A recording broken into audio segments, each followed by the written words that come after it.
हमारे हिसार के बहुत ही जुझारू क्रांतिकारी पत्रकार साथीगण, मंच पर हमारे साथ बैठे सभी हमारे हिसार लोकसभा के सिरसा से आए हमारे लोकसभा के अध्यक्ष और तमाम साथीगण, आप सब इस बात को जानते ही हैं कि पिछले 6 दिन से आज 7वां दिन है आम आदमी पार्टी की बदलाव यात्रा। वो हरियाणा के चारों कोनों से शुरू हुई और करीबन 700 किलोमीटर एवरेज, क्योंकि हर दिन 100-125 किलोमीटर ये यात्रा चलती है।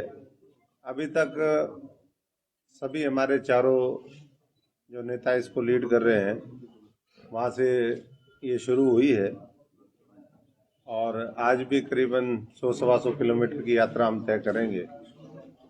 4,500-5,000 किलोमीटर इस यात्रा के माध्यम से आने वाले समय में इस प्रदेश में लोगों के मुद्दे और बेहतर तरीके से आइडेंटिफाई हों,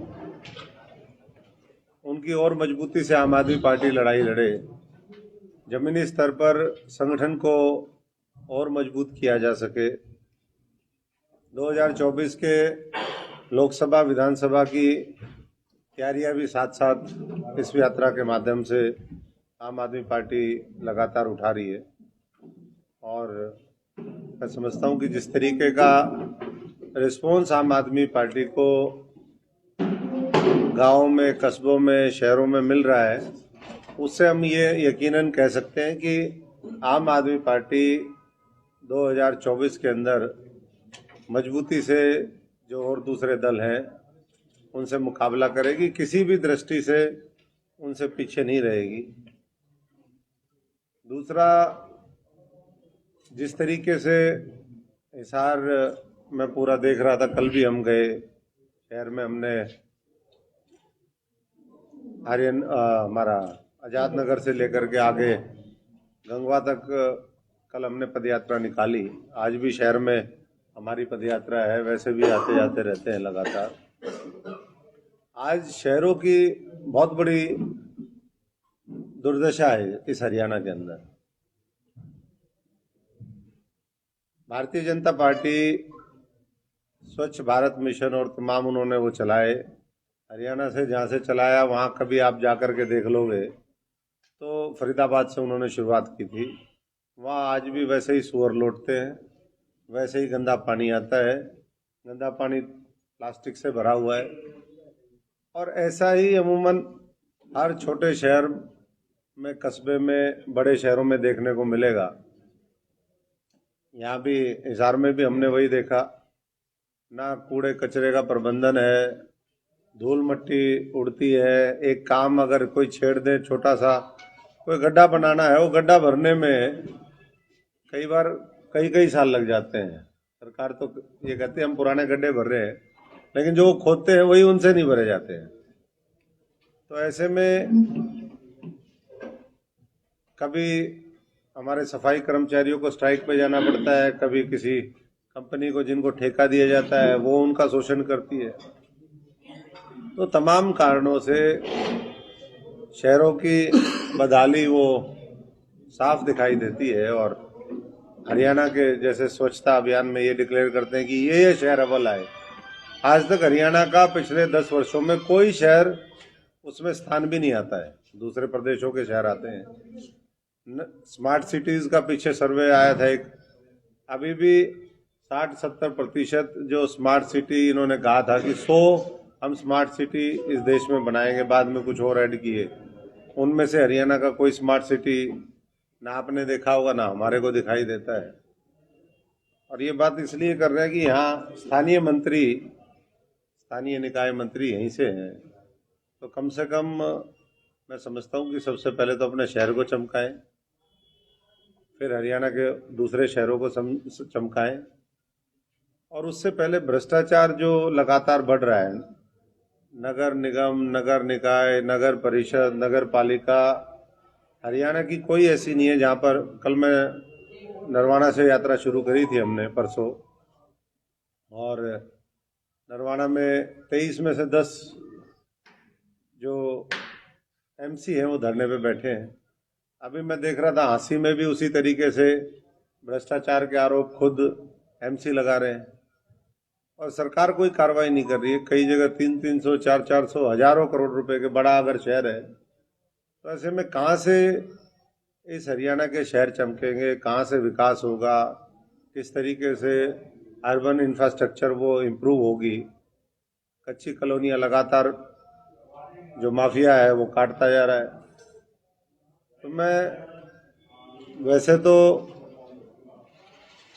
हम लोग कहते हैं कि भाई ये डेलीगेशंस पे बाहर जो विदेशों में जाते हैं वो पैसा खराब होता है, लेकिन अगर उनको यहाँ दिल्ली या और दूसरे प्रांतों में जाकर के कोई मॉडल नहीं पसंद आता या नहीं देखते हो तो कहीं विदेशों में जाकर के देखे, कुछ सीख के आए कि किस तरीके से शहर बनाए जाते हैं, किस तरीके से बसाए जाते हैं, कैसे वहाँ पर सीवरेज की व्यवस्था, कूड़े कचरे का प्रबंधन की व्यवस्था और किस तरीके से प्लानिंग हो। क्योंकि आज पूरी दुनिया के अंदर सबसे आबादी वाला देश हमारा है। 140 करोड़ हमने टच कर लिया, आबादी और बढ़ती जाएगी। तो वर्तमान अगर नेतृत्व आगे की चुनौतियों के बारे में नहीं सोचेगा तो कैसे काम चलेगा। थोड़ी सी बारिश होते ही सारे शहर लबालब पानी से भर जाते हैं, क्योंकि सीवरेज का ही मामला नहीं है। सीवरेज हम छोटे छोटे बिट्स एंड पीसेस में, कभी ये गली बना दी, कभी वो बना दी, कोई प्लानिंग ही नहीं है और वहीं की वहीं वो पानी सारा ठहर जाता है। दूसरा, हरियाणा की जिस तरीके की स्वास्थ्य सेवाएं हैं, आज स्वास्थ्य व्यवस्थाएं हैं, वो बदहाल है और सरकारी अस्पताल बिल्कुल जर्जर कंडीशन में है। वहाँ पर जो मशीनें हैं, लेटेस्ट में मशीनें खरीद ली जाती हैं तो उनको चलाने वाला कोई नहीं है। बहुत से ऐसे अस्पताल हैं वहाँ सुपर स्पेशलिटी का एक डिपार्टमेंट बना दिया, लेकिन सुपर स्पेशलिटी का एक भी डॉक्टर नहीं है। वो मशीनें ऐसे ही खराब पड़ी हुई हैं। एक एक बेड पे 3-3 मरीज कई जगह देखने में आता है। पीछे दादरी के अंदर जो सिविल हॉस्पिटल है उसमें जो डिलीवरी हुई लाइट थी नहीं। ये कहते हैं हम बिजली देते हैं। अस्पतालों में जहाँ इमरजेंसी सर्विसेज का मामला है वहीं हॉस्पिटल्स में बिजली नहीं पहुंचती है। टॉर्च के अंदर वहाँ पर ऑपरेट किया गया। तो जमीनी स्तर पे जो हकीकत है वो अलग है और सरकार जिस तरीके की घोषणाएं करती है वो अलग है। 500 से ज्यादा औषधि केंद्र बनाने का दावा सरकार ने किया, लेकिन जमीन पर जो दिखाने के लिए बने वो बने 93 और उनमें से बनने के बाद 58 बंद भी हो गए। दवाई कई गुना, 5-5 गुना दाम पे खरीदी जाती है। अगर ये कहते हैं हम फ्री में दे रहे हैं, फ्री में तो कहीं मिलती नहीं। आप तो सारे ये अगर पश्चिमी हरियाणा की बात करें तो हिसार हब है उसका, तो सारे किस तरीके से प्राइवेट हॉस्पिटल और सारा मशरूमिंग यहाँ पर हो रही है। होनी भी चाहिए स्वास्थ्य सेवाएं हर तरीके की। जो अफोर्ड कर सकता है वो वहाँ जाए, जो नहीं कर सकता वो सरकारी में जाए। प्राइवेट हॉस्पिटल्स का कई करोड़ रुपया अभी भी सरकार ने देना बकाया है। जो ये कहते हैं जाकर के आयुष्मान भारत और ये हमने ये कार्ड बना दिया, जाकर के इलाज करवा लो, तो कई जगह जब लंबा बकाया हो जाता है तो अस्पताल भी मना करने लग जाते हैं कि भाई सरकारी पैसा नहीं दे रही तो हम क्या करें। छोटी छोटी बीमारियों से लोग मर जाते हैं। अभी कोविड का नया वेरिएंट आया है, अगर वो सीरियस हो गया तो मुझे नहीं लगता कि यहाँ की इंफ्रास्ट्रक्चर उसको झेल पाएगी। पहले भी हमने देखा हरियाणा के अंदर हो या देश के और कई हिस्सों में, जो नर्सें हैं जो मरीजों की दिन रात सेवा करती हैं, उन्होंने सरकार के खिलाफ मोर्चा खोल दिया, क्योंकि जो उनसे वायदे किए वो वायदे पूरे नहीं हुए। तो इस तरीके से अगर सरकार की स्वास्थ्य सेवाओं की बात करें तो लगभग सभी अस्पतालों की ऐसी स्थिति है, कहीं बिजली नहीं, कहीं बेड नहीं, कहीं डॉक्टर नहीं, कहीं दवाइयाँ नहीं, कहीं कोई और किसी चीज़ का अभाव है। और स्वास्थ्य मंत्री और मुख्यमंत्री के बीच में जो वाद विवाद चल रहा है वो तो आप देख ही रहे। 56 दिन से कोई फाइल साइन नहीं हुई बताई, अंदर के लोग बताते हैं, हम तो खैर क्या कह सकते हैं, लेकिन ये चीजें निकल करके आ रही है। 850 फाइलों पे तो कोई कार्रवाई नहीं हो रही है। 850 फाइलें धूल खा रही है वहां पर डिपार्टमेंट में। जो घोषणा हुई थी कि एम्स बनाएंगे, वो रेवाड़ी के साथी आज भी एम्स के इंतजार में है। कई बार उसका पत्थर रखा गया, कई बार और बातें हुई। और दूसरी तरफ पंजाब में जब से आम आदमी पार्टी की सरकार आई है, 400% जो स्वास्थ्य बजट है उसमें वृद्धि की गई है। वहां पर 700 से ज्यादा मोहल्ला क्लिनिक बने हैं, फ्री में दवाइयां मिलती हैं, फ्री में टेस्टिंग होती है, और सारा ये मामला ऑनलाइन है। किस तरीके से पूरा ट्रैक होता है। अगर एक व्यक्ति ने अगर अपना कार्ड बनवा लिया तो कहीं भी जाकर के, यही दिल्ली में था और यही पंजाब में, वो अपना जाकर के कहीं भी इलाज करवा सकता है। तो उसी तरीके की व्यवस्था मैं समझता हूं कि आगे हरियाणा को मिले। इन तमाम बातों को लेकर के आम आदमी पार्टी लोगों के बीच में और सक्रियता के साथ जा रही है। और ये जो बदलाव यात्रा है, अभी कुछ हमने पहलू सिर्फ आपसे डिस्कशन किए हैं, बाकी आप अच्छे से जानते हैं कि आम आदमी पार्टी स्कूलों के ऊपर फोकस करती है, बच्चे पढ़ लिख करके, क्योंकि मानव संसाधन हमारा सबसे महत्वपूर्ण इस देश का संसाधन है। पूरी दुनिया में अगर मानव संसाधन को हमने अच्छे से यूटिलाइज किया, उसको दुरुस्त किया, तो हम किसी भी बड़ी से बड़ी चुनौती का सामना कर सकते हैं। ये आम आदमी पार्टी मुख्य तौर पे इसको मानती है। बाकी 300 यूनिट फ्री बिजली है, पानी है, रोजगार है, वो आप सब जानते हैं। और हमारा एजेंडा ये है कि जो 75-76 वर्षों में इस देश में नहीं हुआ, उसको किस तरीके से हर व्यक्ति तक पहुंचाने का काम करें, चाहे वो बुनियादी सुविधाएं हों, चाहे उनको न्याय की बात हो, शोषण की व्यवस्था को बदलें। और यही व्यवस्था परिवर्तन की लड़ाई लेकर के पूरे हरियाणा में आम आदमी पार्टी लगी हुई है। ये यात्रा 24 तारीख को समाप्त होगी। अलग अलग जिलों में, कोई पानीपत में होगी समाप्त, कोई जींद में होगी, कोई कैथल में होगी। जिस यात्रा में हम चल रहे हैं ये भिवानी में समाप्त होगी। और जनवरी के मिड में, अभी डेट फाइनल नहीं हुई है, एक बड़ी महारैली का भी आम आदमी पार्टी आयोजन करेगी। तो हम इतना ही कह सकते हैं कि 2024 के चुनाव में आम आदमी की एक बहुत बड़ी भूमिका होने वाली है। आम आदमी पार्टी की तो होगी है उनके आशीर्वाद में, लेकिन आम आदमी पार्टी नए नेतृत्व को पूरे हरियाणा में मौका देगी। मैं तो आपके माध्यम से तमाम हिसार वासियों से, सबसे बड़ा जिला है पूरे हरियाणा का, उन सबसे ये अपील करना चाहता हूं कि एक मौका अपने आप को दें इस बार। और अपने आप को मौका देंगे तो मैं समझता हूं कि ये हरियाणा आगे बढ़ेगा। नहीं तो सब पार्टियों को देख लिया, एक मौका आम आदमी पार्टी और केजरीवाल जी को देकर रखे थे। बहुत बहुत धन्यवाद। बाकी आपके सवाल भ्रष्टाचार की बात करिए, हमने कितना पे हाथ रखे कसम खाई है कि मैं भ्रष्टाचार नहीं होने। और दूसरी बात ये कि सीएम साहब कुछ किसानों को और युवाओं को इजराइल भेजने की बात कर रहे हैं। पहली बात तो आपने गीता पे हाथ रख के मुख्यमंत्री जी की बात कही। अगर उनको आप गहराई से उनकी स्टेटमेंट को सुनेंगे, देखेंगे, तो उन्होंने कहा कि किसी भ्रष्ट अधिकारी को मैं नहीं छोड़ूंगा। उन्होंने ये नहीं कहा कि मैं किसी भी भ्रष्ट व्यक्ति को नहीं छोड़ूंगा या नेता को नहीं छोड़ूंगा। पिछले 10 साल उठा करके देखें तो हरियाणा में मुझे तो कोई, जिनके बारे में वो कहते थे भ्रष्ट नेता हैं, कई कई हजार लाख करोड़ रुपए इन्होंने कमा लिए, वो आम आदमी पार्टी जो 10 साल में बनी है, उनके तो 2-2, 3-3 लोग उन्होंने जेल में डाल दिए। और जो इतने पड़ गए मगरमच्छ मार खा खा के, और 10 साल पहले जिनका जिक्र करते थे वो आज तक उनके काबू में नहीं आए। तो ये कौन सी सांठगांठ है, ये सबको दिखाई दे रही है। तो पूरी पॉलिटिकल क्लास को उन्होंने कहीं ना कहीं बचाने का काम किया। उन्होंने ये नहीं कहा कि भाई मैं नेताओं को भी डाल दूंगा, अधिकारियों को डाल दूंगा, कर्मचारियों को डाल दूंगा। ये तो छोटे टारगेट है बेचारे। जो बड़े टारगेट हैं, जो सारा सिस्टम खराब करते हैं, उनको मैं समझता हूं कि रडार पे लेना चाहिए था। दूसरा, इजराइल का आपने सवाल किया है, तो वैसे तो हमारा नौजवान पूरी दुनिया में जाए, दुनिया में जाकर के नाम कमाए, नाम रोशन करे, वहाँ से फॉरेन रिजर्व्स आए, बहुत अच्छी बात है।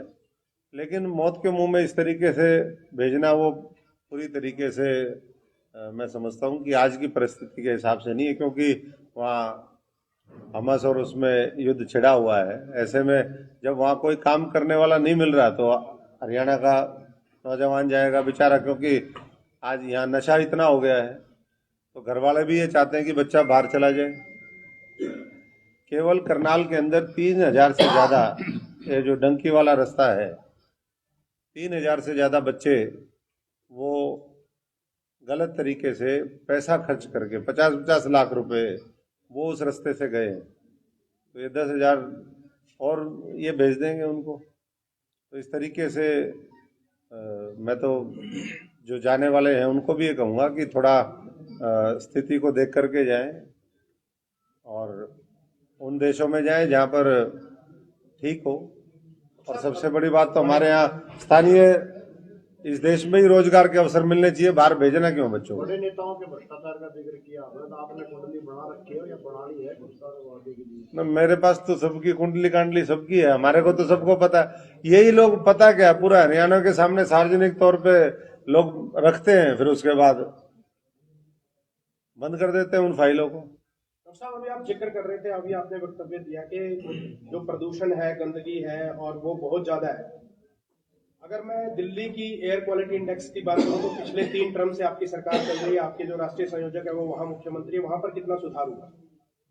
देखिए, वहाँ हम ये तो नहीं कहते कि पूरा बिल्कुल साफ सुथरा हो गया, लेकिन सच्चाई ये है कि दिल्ली के अंदर अगर हरियाणा के अनुपात में देखें, छोटे से स्पेस में 50 किलोमीटर के दायरे में जहाँ 2-2.5 करोड़ लोगों की आबादी रहती हो, जहाँ इतना ट्रैफिक हो, तो उसके चुनौतियाँ और यहाँ की चुनौतियाँ दोनों में फर्क है। और दूसरी बात, उसमें बहुत से इश्यूज आ जाते हैं।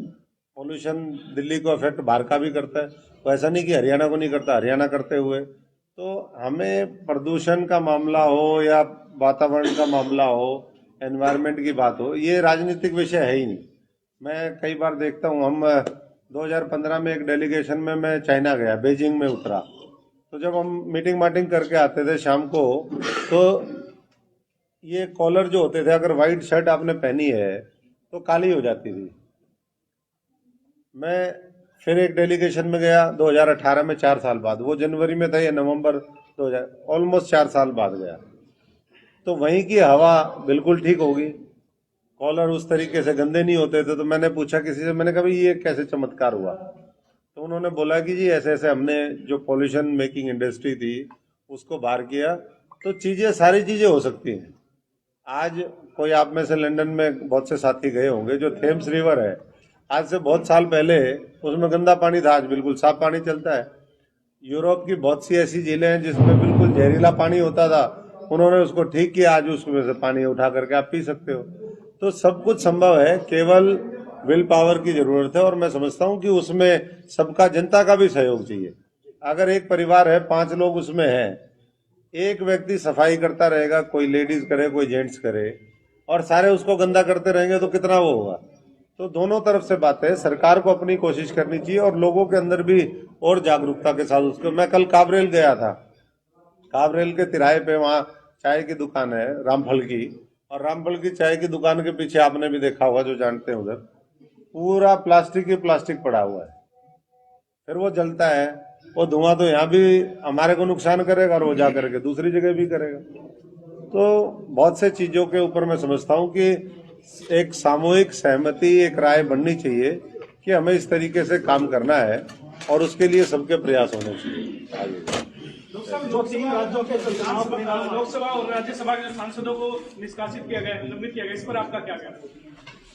लोकसभा और राज्यसभा के मिलाकर के करीबन 141 सांसद वो बर्खास्त कर दिए।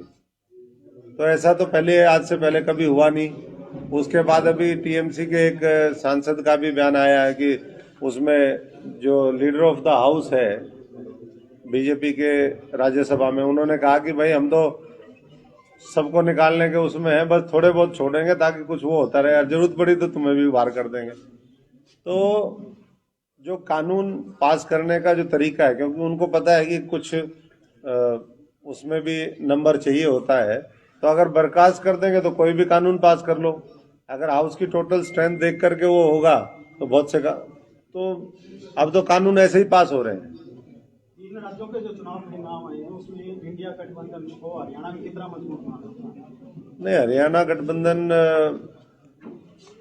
में गठबंधन नहीं, इंडिया गठबंधन अगर वहां मिलके लड़ता तो वहां भी मजबूत था, और यहाँ मिलके लड़ेगा तो यहाँ भी मजबूत है।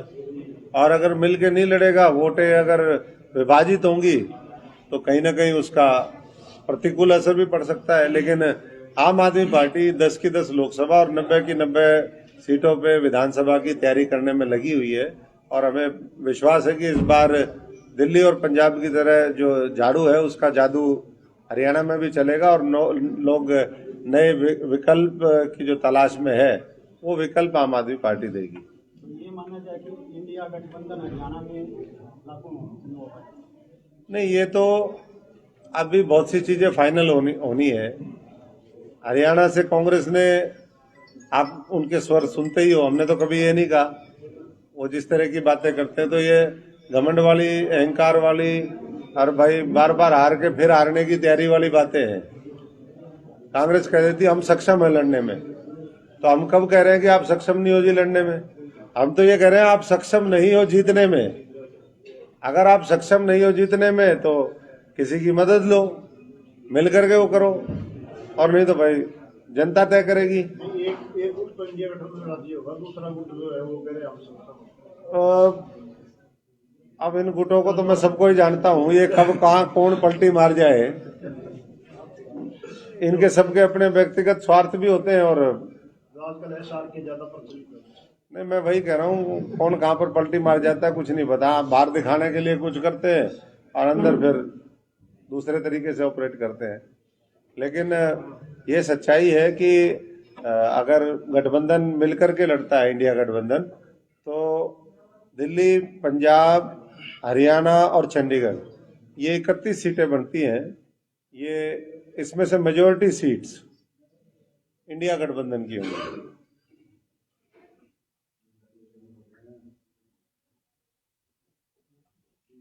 बहुत बहुत धन्यवाद जी। कुछ कहना चाहते हैं? यदि परिस्थितियां ऐसी बनती हैं तो आप हुड्डा के साथ मंच शेयर करोगे? देखिए, दिक्कत और लोगों को थी, दिक्कत हमें पहले भी नहीं थी, दिक्कत आज भी नहीं है, और दिक्कत राजनीति में होनी भी नहीं चाहिए। लोगों के लिए जब लड़ाई लड़ते हैं तो व्यक्तिगत, मैं समझता हूं कि स्वार्थ हावी नहीं होना चाहिए। व्यक्तिगत जब स्वार्थ और महत्वाकांक्षाएं हावी हो जाती है तो उसमें आखिरी में मिलता कुछ नहीं है, किसी को नुकसान ही होता है सबका। तो जनता का भी नुकसान हो गया उसमें, और जो और लोग लड़ रहे थे उनका भी नुकसान। तो जनता का फायदा देखोगे तो सबका फायदा हो जाएगा, और जनता का नुकसान करोगे तो फिर सबका नुकसान। हिसार जिले में आपकी यात्रा कितने दिन हो रही है? हिसार में आज हम जाएंगे, हिसार से करते हुए हांसी आजाज हो रहे, उसके बाद कल हम भवानी खेड़ा प्रवेश कर जाएंगे। तो आजाज का ही दिन कह सकते हैं।